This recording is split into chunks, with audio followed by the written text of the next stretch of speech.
Kisah nyata horor pesugihan petani tua sederhana pocong simbol ketamakan ingin kaya. Di suatu malam yang sunyi di desa Segaran, Karawang, suasana dipenuhi oleh keheningan yang mencekam. Hanya suara angin yang berdesir lembut dan sesekali suara binatang malam yang terdengar. Bulan purnama bersinar cerah, memancarkan cahaya perak yang menerangi jalan setapak di antara rumah-rumah tradisional yang terbuat dari kayu.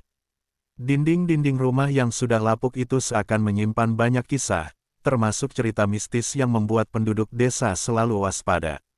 Parman, seorang petani tua berusia sekitar 50 tahun, adalah sosok yang dikenal baik di desanya.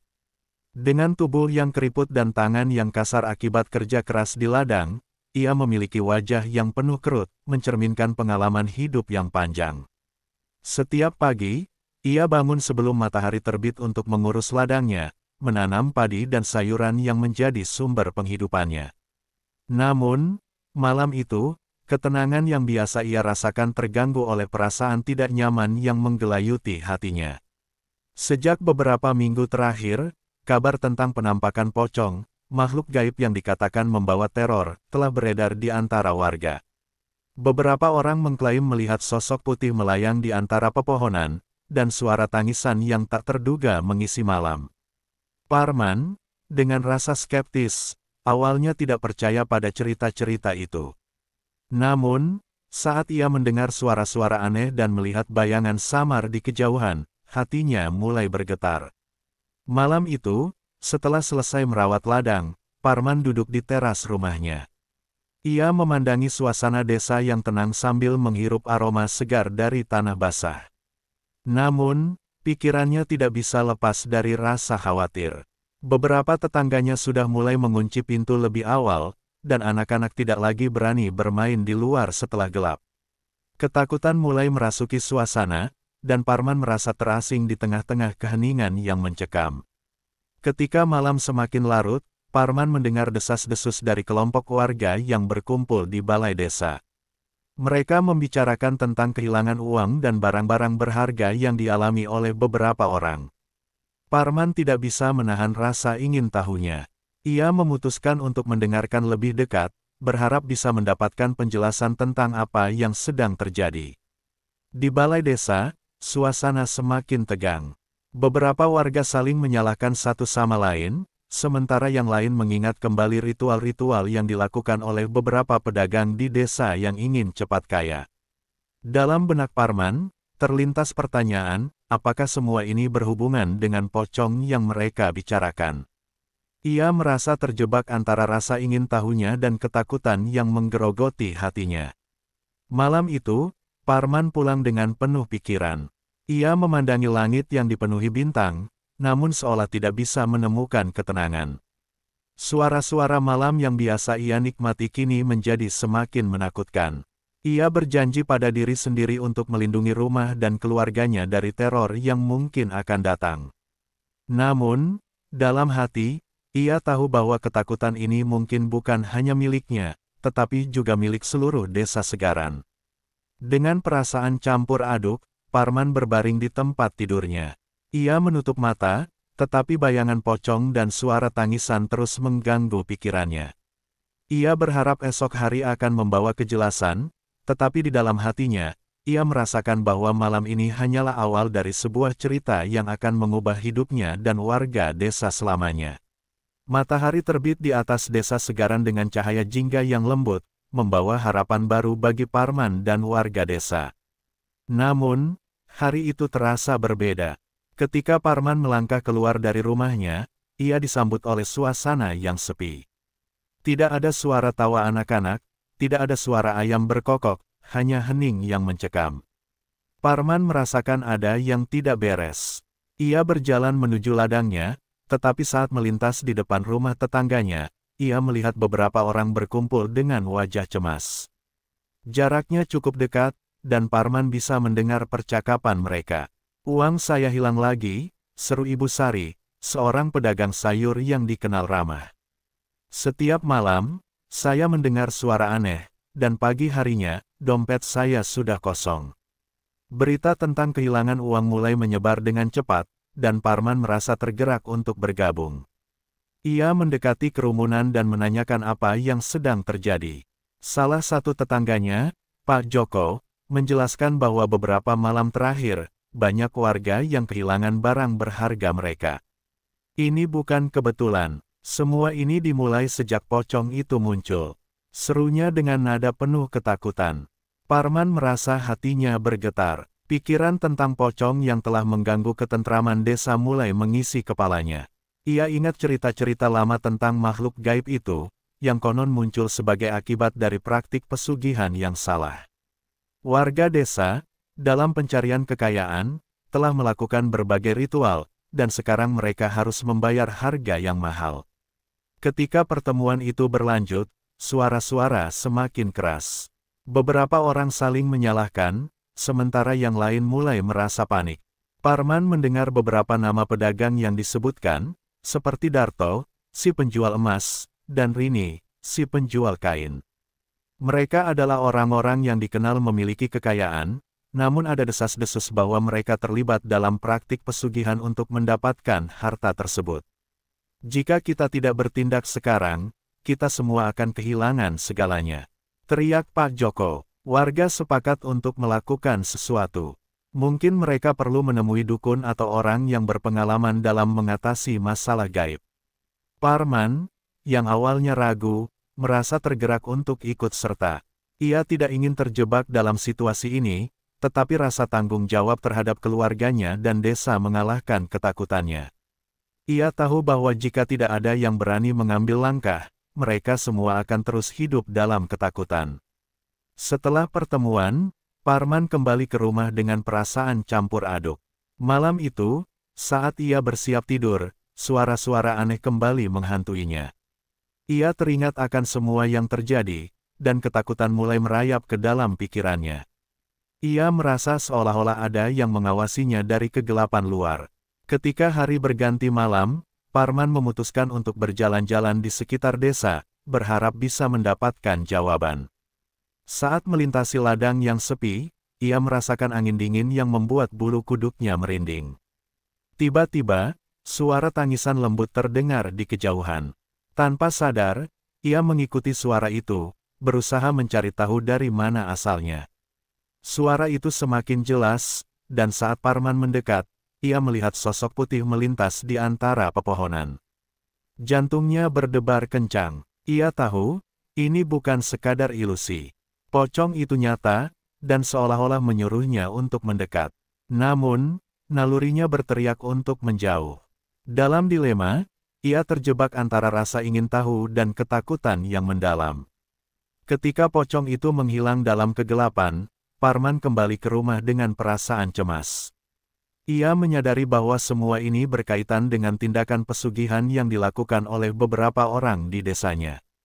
Dalam benaknya, muncul pertanyaan, apakah ia juga akan terjebak dalam lingkaran pesugihan yang penuh dengan risiko dan konsekuensi. Titik konflik mulai menguat, dan Parman merasa bahwa ia harus mengambil keputusan. Apakah ia akan terlibat dalam pencarian kekayaan instan yang berbahaya ini? Ataukah ia akan berusaha melindungi keluarganya dari teror yang semakin mendekat? Dengan perasaan yang berat, ia tahu bahwa keputusan yang diambilnya akan menentukan nasib tidak hanya dirinya, tetapi juga seluruh desa Segaran. Malam itu, Parman tidak bisa tidur. Pikiran-pikiran tentang pocong dan desas-desus pesugihan terus menghantuinya. Ia terbaring di tempat tidur, merasakan detak jantungnya yang berdengung di telinga. Ketakutan akan kehilangan dan teror yang mengintai membuatnya gelisah. Ia tahu, jika tidak segera mengambil tindakan, keadaan desa Segaran akan semakin memburuk. Keesokan harinya, saat matahari terbit, Parman memutuskan untuk berkumpul dengan warga desa. Dalam pertemuan di balai desa, suasana semakin tegang. Beberapa orang mengungkapkan ketakutan mereka dan kesedihan akibat kehilangan yang dialami. Kita harus menghentikan ini, seru Ibu Sari, suaranya bergetar. Kita tidak bisa membiarkan pocong dan pesugihan merusak hidup kita. Warga mulai berbagi cerita tentang pengalaman mereka. Beberapa dari mereka mengaku telah melakukan ritual pesugihan dengan harapan mendapatkan kekayaan secara instan, tetapi bukannya harta yang datang, malahan malapetaka yang menghampiri. Parman mendengarkan dengan seksama, hatinya semakin berat. Ia merasa terjebak antara rasa ingin melindungi keluarganya dan ketidakpastian yang menyelimuti desa. Pak Joko, salah satu tokoh masyarakat, mengusulkan untuk mendatangi dukun yang dikenal di desa sebelah. Dia bisa membantu kita memahami apa yang terjadi dan memberikan cara untuk melawan pocong itu, katanya.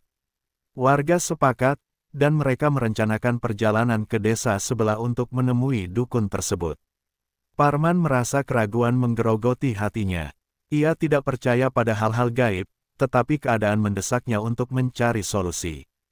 Ia tidak ingin keluarganya hidup dalam ketakutan, dan jika itu berarti harus mengikuti jejak warga lain, maka ia akan melakukannya. Hari berikutnya, dengan perasaan campur aduk, Parman bergabung dengan sekelompok warga yang menuju desa sebelah. Selama perjalanan, mereka berbincang-bincang tentang harapan dan ketakutan mereka. Parman merasakan solidaritas di antara mereka, tetapi di balik itu semua, rasa takut akan apa yang akan mereka hadapi di hadapan dukun terus menghantuinya. Sesampainya di desa sebelah, mereka disambut oleh suasana yang lebih tenang. Dukun tersebut, seorang wanita tua bernama Mbok Siti, dikenal memiliki kemampuan untuk berkomunikasi dengan dunia gaib. Saat mereka memasuki gubuknya, aroma dupa memenuhi udara, dan suasana terasa mistis. Parman merasa gelisah, tetapi rasa ingin tahunya mendorongnya untuk bertahan. Mbok Siti menyambut mereka dengan senyuman, tetapi tatapannya tajam, seolah bisa melihat ke dalam jiwa mereka. "Apa yang kalian cari?" tanyanya. Warga mulai menceritakan tentang pocong dan kehilangan yang mereka alami. Mbok Siti mengangguk, seolah memahami kesengsaraan mereka. "Ada yang tidak beres di desa kalian. Praktik pesugihan yang dilakukan beberapa orang telah memanggil makhluk gaib yang tidak senang," jelasnya. Parman merasa dingin merayap di punggungnya. Ia teringat akan cerita yang beredar tentang bagaimana pesugihan dapat mengundang malapetaka. "Apa yang harus kami lakukan?" tanyanya, suaranya bergetar. Mbok Siti menjelaskan bahwa mereka harus melakukan ritual untuk mengembalikan keseimbangan. "Kalian harus menemukan orang-orang yang terlibat dalam pesugihan dan menghentikan praktik itu. Namun, ingat, makhluk yang terlibat tidak akan mudah melepaskan cengkeraman mereka," katanya dengan serius. Ritual yang dijelaskan Mbok Siti melibatkan pengorbanan, bukan hanya fisik, tetapi juga spiritual. Mereka harus menawarkan sesuatu yang berharga, dan dalam prosesnya, mengembalikan apa yang telah diambil oleh makhluk gaib tersebut. Parman merasa berat hati, tetapi ia tahu bahwa ini adalah satu-satunya jalan untuk menyelamatkan desanya. Setelah berkumpul dan memutuskan langkah selanjutnya, mereka kembali ke desa Segaran dengan perasaan cemas. Parman merasakan tekanan yang semakin meningkat. Ia bertekad untuk mengatasi ketakutan dan menegakkan keadilan di desanya. Namun, di dalam hatinya, ia juga tahu bahwa tindakan ini mungkin akan membawa konsekuensi yang tidak terduga. Malam itu, saat ia bersiap-siap untuk ritual yang akan dilakukan, Parman merasakan gelisah yang tidak biasa. Ia berusaha menenangkan pikirannya, tetapi suara-suara aneh kembali mengganggu ketenangannya. Ia teringat akan pocong yang pernah dilihatnya, dan ketakutan akan kemungkinan terburuk mulai menghantuinya. Dalam keheningan malam, Parman berdiri di depan rumahnya, menatap ke arah ladang yang gelap. Dengan tekad yang bulat, ia bersiap menghadapi tantangan yang akan datang. Ia tahu bahwa tidak hanya hidupnya, tetapi juga nasib seluruh desa berada di tangannya. Ketakutan dan harapan berbaur dalam jiwanya, menandai awal perjalanan yang akan mengubah hidupnya selamanya. Malam yang dinanti-nanti akhirnya tiba. Parman dan warga desa Segaran berkumpul di tengah ladang, di bawah sinar bulan yang purnama. Suasana tegang terasa di udara, setiap orang tampak cemas, tetapi ada juga harapan yang samar. Mereka telah sepakat untuk melaksanakan ritual yang diajarkan oleh Mbok Siti, dukun dari desa sebelah, untuk mengembalikan keseimbangan dan menghentikan teror pocong yang mengganggu. Parman berdiri di tengah kelompok, jantungnya berdebar keras. Ia merasakan beban tanggung jawab yang besar, bukan hanya untuk dirinya sendiri, tetapi juga untuk keluarganya dan seluruh desa. Mereka telah mengumpulkan beberapa benda berharga sebagai sesajen, perhiasan, uang logam, dan barang-barang yang memiliki kenangan penting bagi mereka. Semua itu ditempatkan dalam sebuah bambu yang telah dibersihkan. Ritual dimulai dengan pembacaan doa. Parman dengan suara bergetar memimpin doa, berharap agar makhluk gaib yang terlibat bisa mendengar mereka dan mengakhiri teror ini. Di sekelilingnya, warga desa mengikuti dengan sepenuh hati, meskipun ada ketakutan yang menggerogoti. Mereka membakar dupa yang mengeluarkan aroma menyengat, dan asapnya melambung ke langit, seolah-olah memanggil arwah yang tidak terlihat. Saat doa selesai, suasana tiba-tiba berubah. Angin kencang berhembus, membuat dedaunan bergetar dan suara-suara aneh mulai terdengar dari kejauhan. Parman merasakan bulu kuduknya berdiri. Beberapa warga mulai gelisah, tetapi Parman berusaha menahan diri. Ia tahu bahwa ini adalah saat yang krusial, mereka tidak boleh mundur sekarang. "Pocong, kami memanggilmu," teriak Parman, suaranya menggelegar di tengah malam. "Kami ingin mengembalikan apa yang telah diambil. Jangan terus mengganggu kami." Dalam sekejap, keheningan menyelimutinya, dan semua mata tertuju ke arah kegelapan di ujung ladang. Bayangan putih mulai muncul, melayang di antara pepohonan. Parman menahan napas. Sosok pocong itu berdiri di sana, menatap mereka dengan mata kosong yang menakutkan. Suara tangisan lembut terdengar lagi, kali ini lebih dekat, seolah-olah mengundang mereka untuk mendekat. Parman merasakan ketakutan yang mendalam, tetapi ia tahu bahwa ia harus tetap berani. Ia mengambil langkah maju, berani menghadapi makhluk gaib yang selama ini mengganggu ketentraman desa.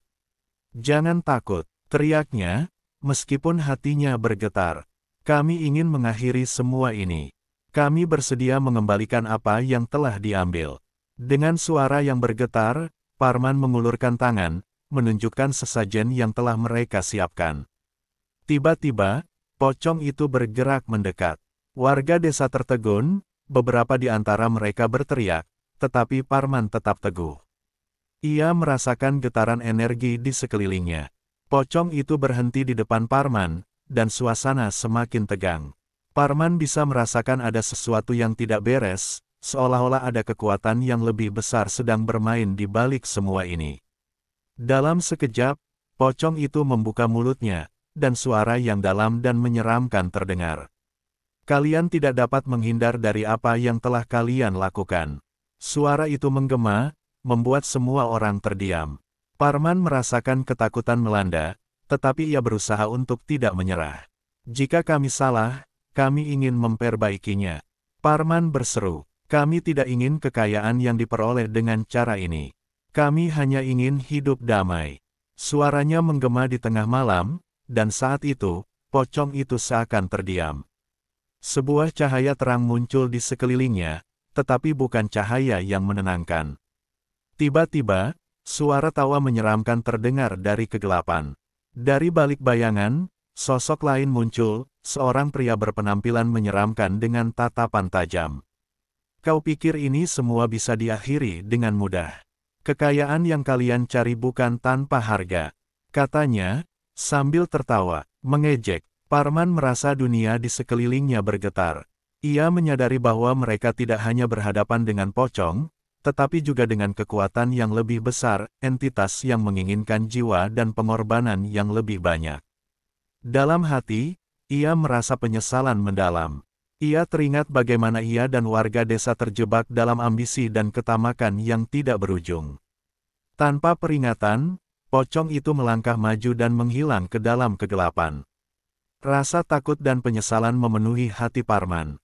Ia menyadari bahwa semua yang terjadi adalah akibat dari tindakan mereka sendiri. Meskipun mereka telah berusaha, konsekuensi dari praktik pesugihan yang dilakukan beberapa orang di desa tidak bisa dihindari. Ketika warga mulai panik, Parman berusaha untuk menenangkan mereka. "Kita harus kembali. Kita tidak bisa terjebak lebih dalam." Namun, saat mereka berbalik, sosok menakutkan itu masih mengawasi mereka, seolah-olah menunggu untuk mengambil sesuatu yang lebih berharga. Malam itu berakhir dengan ketidakpastian. Parman kembali ke rumah, merasa hampa dan penuh penyesalan. Ia menyadari bahwa semua yang terjadi bukan hanya masalah pribadi, tetapi juga dampak dari pilihan yang diambil oleh seluruh desa. Keesokan harinya, ia menemukan bahwa beberapa warga yang terlibat dalam ritual hilang tanpa jejak, dan pocong masih berkeliaran, mengingatkan mereka akan kesalahan yang tidak bisa diperbaiki. Dalam kesedihan, Parman merenungkan semua yang telah terjadi. Ia menyadari bahwa kekayaan yang diperoleh dengan cara yang salah hanya akan membawa kehampaan dan penyesalan. Dengan hati yang berat, ia bertekad untuk mengubah cara hidupnya dan berusaha menebus kesalahan yang telah dibuat oleh dirinya dan warga desa. Cerita ini berakhir dengan pelajaran yang mendalam, bahwa tidak ada jalan pintas menuju kebahagiaan dan kekayaan yang sejati. Tindakan yang baik dan jujur adalah satu-satunya cara untuk mendapatkan hidup yang damai. Parman tahu, meskipun teror pocong masih mengintai, harapan untuk perubahan dan perbaikan akan selalu ada, selama mereka mau belajar dari kesalahan yang telah terjadi.